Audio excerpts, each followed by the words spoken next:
धन्यवाद दीदी। अब मैं शोध पत्र की विवेचना के लिए हमारे बीच उपस्थित श्री सदानंद जी त्रिपाठी जी से अनुरोध करूंगी कि वे यहाँ पर आए और विवेचना।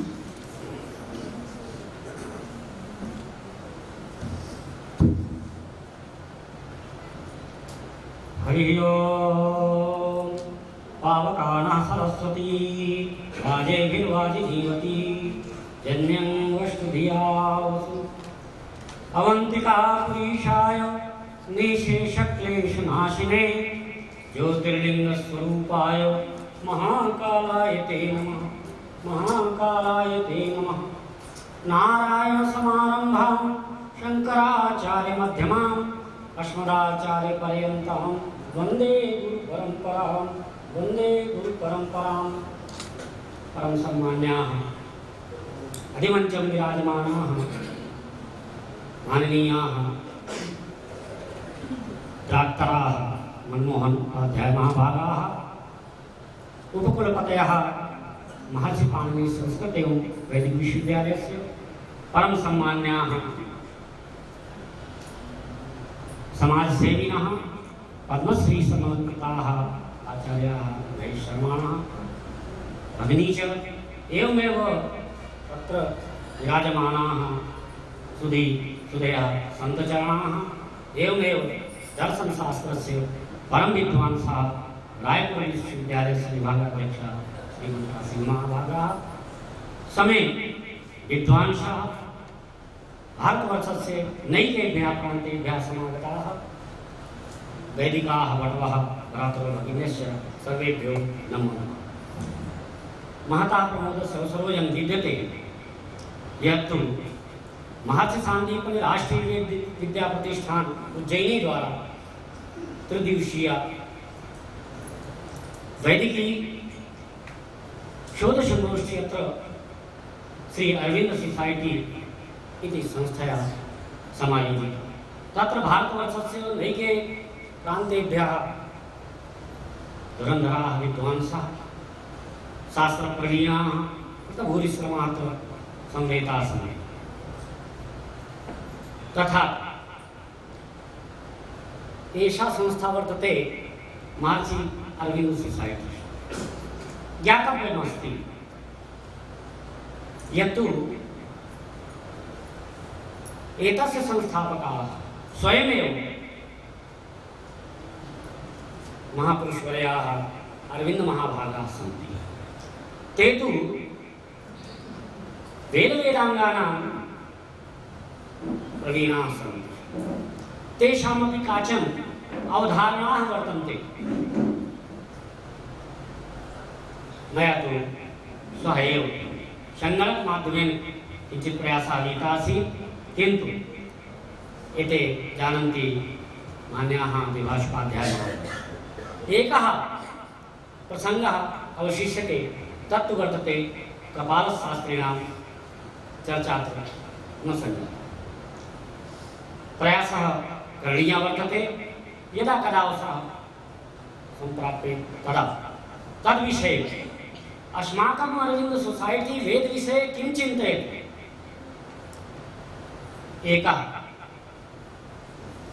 निवेदनमस्ति, एकं निवेदनं मदीयं यत्तु तत्र राष्ट्रभाषायां वदामि यत् सर्वे गच्छन्ति।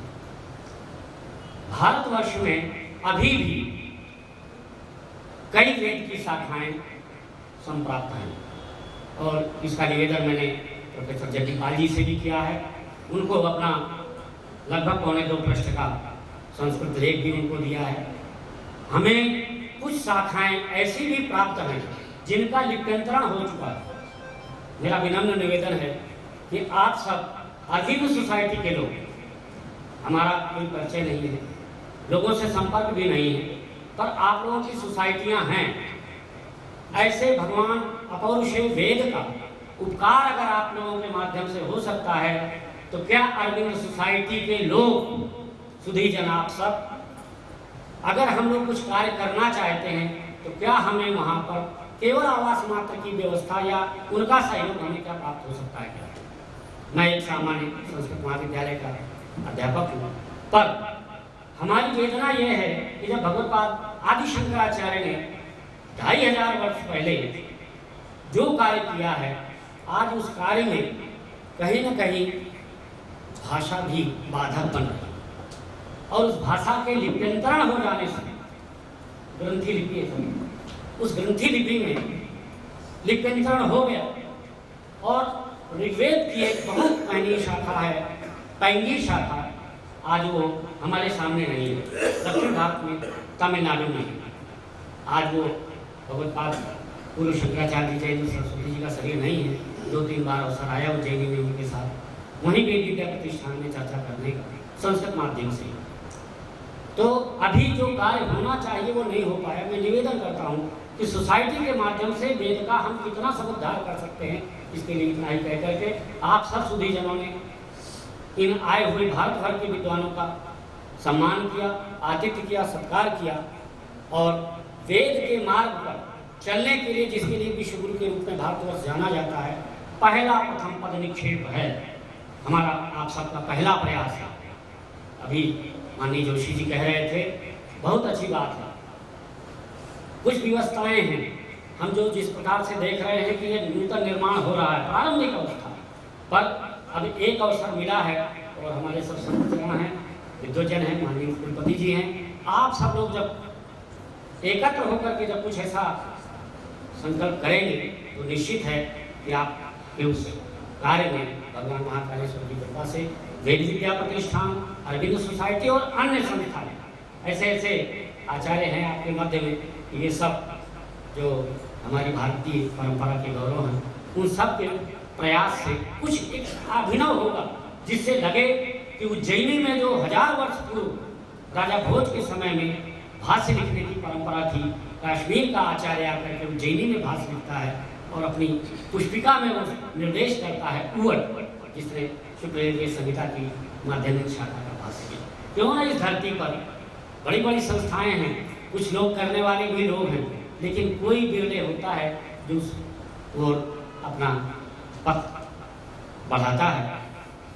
हम आप सबसे विनम्र प्रार्थना करते हैं कि कभी आप सबके सहयोग से ऐसे भी कार्य होने चाहिए और उन पर चर्चा हो कि महर्षि अरविंद ने वेदों के बारे में क्या कहा, जो वेद मंत्रों की उन्होंने व्याख्या की है। कभी हमारे वेद पाठी है, वैदिक भट्टिक वेद मूर्ति बैठे हैं, इनको पढ़ाने के लिए वो उपलब्ध कराया जाए। वेद रहस्य के 2 भाग हैं और कल मैंने चर्चा की थी अवैध विद्यालंकार की। ऐसे ही और अन्य आचार्य हैं जिनका हमारे संगठन में वहाँ पर लैपटॉप में है, संकलन है। हम इन विद्यार्थियों को पढ़ाएं और पास में ही इनका आवास भी है, संस्था भी है। इनके आचार्यों को दायित्व है कि वो आकर के यहाँ अरविंद सोसाइटी में उसको सीखें। अन्यत्र जहाँ व्यवस्था होती है, वेद विद्या प्रतिष्ठान करता है, अच्छी बात है, पर जहाँ नहीं है और कुछ प्राप्त करने की अभिलाषा है तो यहाँ भी किया जा सकता है। इतना ही कह करके मैं आप सबको स्वागत करता हूँ।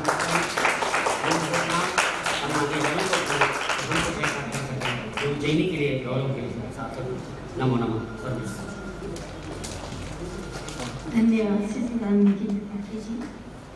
अब मैं स्त्री दिवसीय राष्ट्रीय योग संगोष्ठी वेद संगोष्ठी कार्यक्रम की संक्षेपिका के लिए इस कार्यक्रम के संयोजक श्री आनंदीलाजी जोशी से निवेदन करूंगी कि वे यहाँ आकर संक्षेपिका प्रस्तुत करें।